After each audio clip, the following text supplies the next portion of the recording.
Hello all, Kalki 2898 AD, directed by Nag Ashwin. അത് തന്നെ എന്ത് പറയണമെന്ന് അറിഞ്ഞൂടാ, ഭയങ്കര ഹാപ്പിനെസ് ഫീലിങ്ങിലാണ്. First of all Nag Ashwin, oh what a movie man. ഒരു എന്ത് പറയാ, കണ്ണ് തള്ളി ഇരിക്കുകയാണ് സിനിമ കണ്ടിട്ട്. എന്ത് പറയാൻ, ഒരു ഇന്റർനാഷണൽ സ്റ്റാൻഡേർഡ്സിൽ പെർഫെക്റ്റ് ആയിട്ട് ഇനി ഒരു തെറ്റും കുറവും ഇല്ലാത്തൊരു മൂവി എന്ന് തന്നെ പറയാം. ഇന്ത്യയിൽ നിന്ന് ഇത്രയും ഒരു VFX വർക്ക് ഒരു സിനിമയിലും കണ്ടിട്ടില്ല. അത്ര പെർഫെക്റ്റ് ആയിരുന്നു. ഒത്തിരി ഹാപ്പിനെസ്സിലാണ് ഇപ്പോൾ ഈ വീഡിയോ ചെയ്യുന്നത്. കാരണം നമ്മൾ ചില ഹോളിവുഡ് സിനിമാസ്, ഇപ്പോൾ അവഞ്ചേഴ്സ്, ഡ്യൂണ്, മാഡ് മാക്സ് ഇതുപോലുള്ള ഈ ഹൈ ലെവൽ VFX യൂസ് ചെയ്തിട്ടുള്ള മൂവീസ് കാണുമ്പോൾ എപ്പോഴും നമ്മൾ മനസ്സിലാഗ്രഹിക്കും, എന്നാണ് ഇന്ത്യയിൽ ഇങ്ങനെ ഒരു സിനിമ വന്ന് കാണുന്നത്, ഇനി ഇന്ത്യയിൽ ഇങ്ങനെ ഒരു സിനിമ വരുമായിരിക്കും, ഇതൊക്കെ ഹോളിവുഡിൽ മാത്രമേ സാധിക്കുള്ളൂ എന്ന് പറയിപ്പിക്കുന്ന ചില മൂവീസ് ഇല്ലേ, ദിസ് ഈസ് ദാറ്റ്. ഇത് അങ്ങനത്തെ ഇതാണ് ആ സിനിമ. നമ്മുടെ ആ ഒരു ഇന്ത്യന്ന് ഫുള്ളി പ്രൗഡായിട്ട് നമുക്ക് ഉയർത്തി കാണിക്കാൻ പറ്റിയ ഒരു സിനിമയാണ്. എവിടെ വേണോ ആരെ വേണോ ഇനി കാണിക്കാം. അത്രയ്ക്ക് ഒരു പെർഫെക്റ്റ് VFX വർക്കും ഒന്നും തന്നെ പറയാനില്ല. ആകെ ജസ്റ്റ് ഫ്ലോസ് എന്ന് പറയാനായിട്ടുണ്ടെങ്കിൽ, ഈ പ്രഭാസിനെ കാണിക്കുമ്പോൾ ഇൻട്രോ കഴിഞ്ഞിട്ട് കുറച്ച് കോമഡീസ്, അത് ചെറിയ ചാളി പോലെ തോന്നി. പിന്നെ കുറച്ച് മാസ് പ്രഭാസിനെ കാണിക്കാനായിട്ട് കുറച്ച് 1-2 സീൻസ് ആഡ് ചെയ്ത പോലെ, അത് മാത്രമേ ആകെ ഈ സിനിമയിൽ ആകെ ഒരു കുറവായിട്ട് തോന്നിയുള്ളൂ. അല്ലെങ്കിൽ കുറവൊന്നുമല്ല, സീന് കൊള്ളില്ല എന്നല്ല, ആ സീന് ഈ ഒരു ബാക്കി സീൻസ് വെച്ച് നോക്കുമ്പോൾ ഈ ഒരു സിനിമയിൽ അൺഫിറ്റ് ആയിട്ട് തോന്നി. ഫിറ്റ് ആയിട്ടുള്ള ഒരു സീനായിട്ട് തോന്നിയില്ല. ബാക്കി അതർവൈസ് ഒന്നും പറയാനില്ല. കാരണം ഞാൻ ആദ്യം തന്നെ പോയി, നിങ്ങൾ എല്ലാവരും ടിക്കറ്റ് എടുത്തോ, ഇപ്പൊ തന്നെ ബുക്ക് ചെയ്തോ, ഒന്നും ആലോചിക്കാനില്ല, ഇത് കണ്ടേ പറ്റൂ. ഇത് അങ്ങനത്തെ ഒരു സിനിമയാണ്.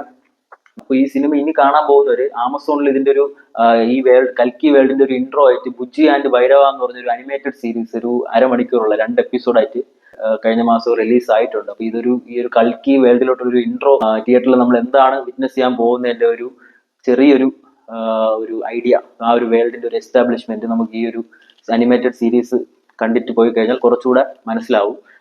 അതുപോലെ ഇതിന്റെ VFX ചെയ്തവരുടെ നെയിം സെർച്ച് ചെയ്തപ്പോൾ ഒരു 148 പേരുടെ പേര് ഇതിൽ കാണിക്കുന്നുണ്ട് നെറ്റില്.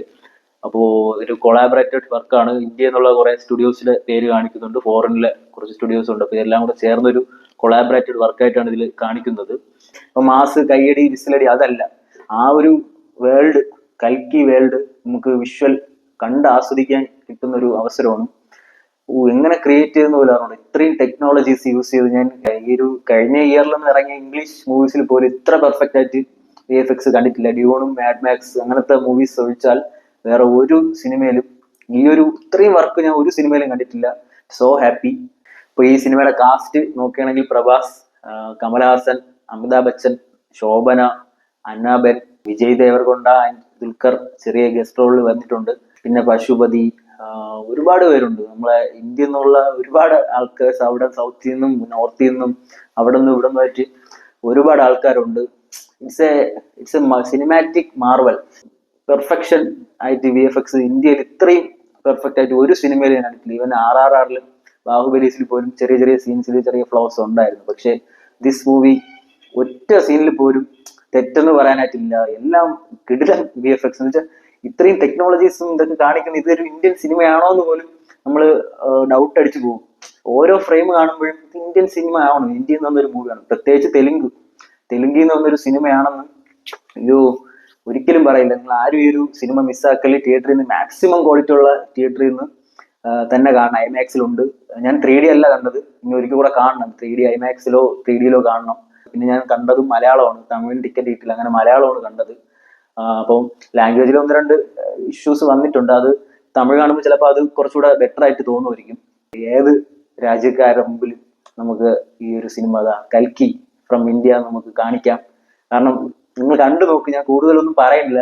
ഇതില് അങ്ങനെ ചെറിയ ചെറിയ ഫ്ലോസ് ഉണ്ട്, അതൊന്നും എടുത്ത് പറയാൻ പോലും പാടില്ല. കാരണം ഇത്രയും ഒരു കിടിലൻ സിനിമ നമുക്ക് ഈ ഒരു ടീം സമ്മാനിച്ചിട്ട് അതിൽ ചെറിയ തെറ്റും കുറ്റങ്ങളൊക്കെ പറയുന്നത് മോശമാണ്. അത് ശരിയായിട്ട് എനിക്ക് തോന്നുന്നില്ല. കാരണം ഞാൻ നേരത്തെ അതാണ് പ്രഭാസിന്റെ കേസ് പറഞ്ഞതും എടുത്ത് ഒരു പോരായ്മയായിട്ട് പറയാത്തത്. അത് മാത്രമേ ആകെ ഒരു ചെറിയൊരു പ്രശ്നമായിട്ട് തോന്നി. പ്രശ്നമല്ല, സിനിമ ഈ ഒരു വേൾഡ് ഇത്രയും കണ്ട് നമ്മൾ ആസ്വദിച്ചിരിക്കുമ്പോൾ ഈ ചെറിയ ചെറിയ കോമഡി സീൻസ് ഒക്കെ വരുമ്പോൾ ഡിസ്റ്റർബ് പോലെ തോന്നും. അത് മാത്രമേ അതെനിക്ക് തെലുങ്ക് ഓഡിയൻസിനെ ടാർഗറ്റ് ചെയ്ത്, തെലുങ്ക് മൂവി ആണല്ലോ ബേസ് ചെയ്ത് നോക്കുമ്പോൾ, അപ്പൊ അവരെ ടാർഗറ്റ് ചെയ്ത് എടുത്തതാണ്. അതർവൈസ് എല്ലാം ആ ഒരു പ്രശ്നം ഒഴിച്ച് ബാക്കി എല്ലാം കിടിലമാണ്. ഒന്നും പറയാനില്ല. VFX നമ്മൾക്ക് ഞെട്ടിപ്പോവും സീരിയസ് ആയിട്ട്. ഞാൻ തിയേറ്ററിൽ നിന്ന് നല്ല പോലെ ഞെട്ടി. തുടക്കത്തിൽ ഞെട്ടിയ ഞെട്ടൽ സിനിമ തീർന്ന് വീണ്ടും ഞെട്ടിയാണ് എണീറ്റ് വരുന്നത്. മ്യൂസിക് ആണെങ്കിലും കറക്റ്റ് BGM ആയിരുന്നു. ആകെ ഞാൻ നേരത്തെ പറഞ്ഞ പോലെ പ്രഭാസിന്റെ കുറച്ച് മാസ് കാണിക്കുന്ന സീൻസിൽ മാത്രം മ്യൂസിക് കുറച്ച് സ്യൂട്ടായിട്ട് തോന്നിയില്ല. ബാക്കി എല്ലാം മ്യൂസിക് വൈസ് ആയാലും അടിപൊളിയായിരുന്നു. അടിപൊളി എന്ന് പറഞ്ഞാൽ കിടിലം.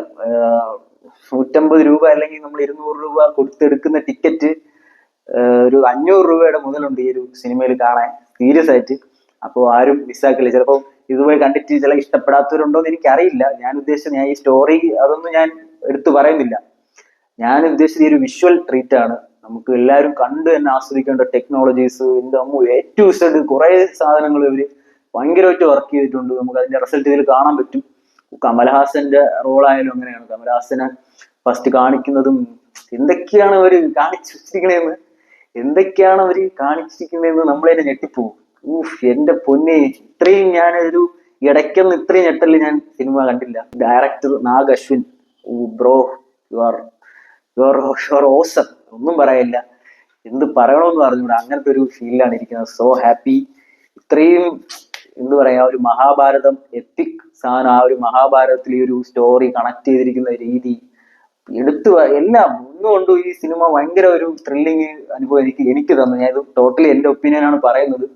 വലിയ വലിയ ബിഗ് നെയിംസ് ഈ ഒരു അടുത്ത പാർട്സിൽ ഉറപ്പായിട്ടും കാണും. മലയാളത്തിൽ നിന്നായാലും തമിഴിൽ നിന്നായാലും.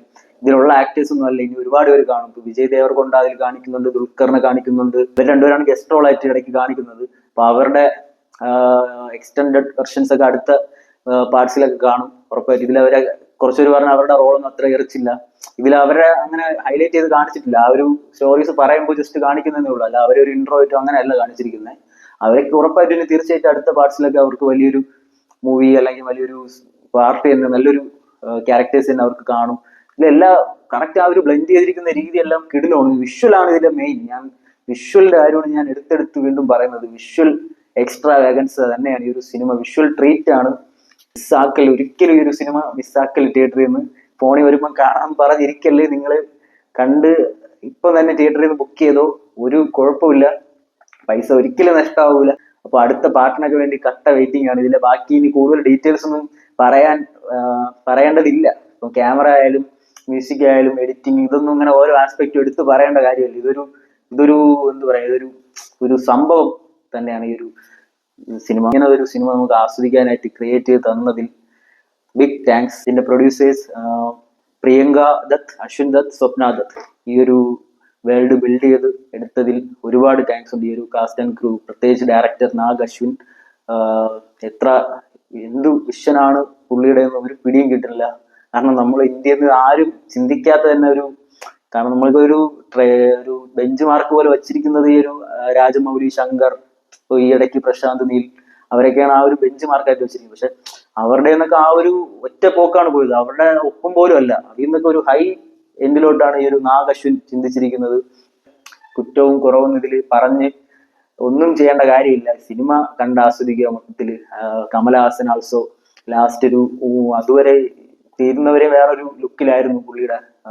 ട്രെയിലറിലൊക്കെ കാണിച്ച പോലെ ഒരു വയസ്സൻ ലുക്കായിരുന്നു.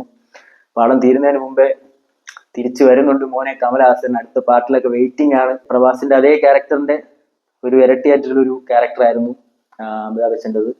അമിതാഭ് ബച്ചൻ വന്നു കഴിഞ്ഞപ്പോൾ പിന്നെ പ്രഭാസിന് റോൾ ഇല്ലാത്ത പോലെ ആയിപ്പോയി. കാരണം അത്ര ഒരു കിടിലം ക്യാരക്ടറാണ്. എല്ലാ ക്യാരക്ടേഴ്സും മഹാഭാരത ബേസ് ചെയ്ത് അതിൽ നിന്നൊരു കോർ എടുത്തിട്ടുള്ള ഒരു ക്യാരക്ടേഴ്സ് ആണ് എല്ലാം. പിന്നെ ഇതുപോലെ ഈ ഒരു മൂവിയിൽ കാണിക്കുന്നത് നമ്മുടെ ഫ്യൂച്ചറാണ്. ഫ്യൂച്ചറിലെ 2898 AD ഇയർ ആണ് ഈ ഒരു മൂവിയിൽ കാണിക്കുന്നത്.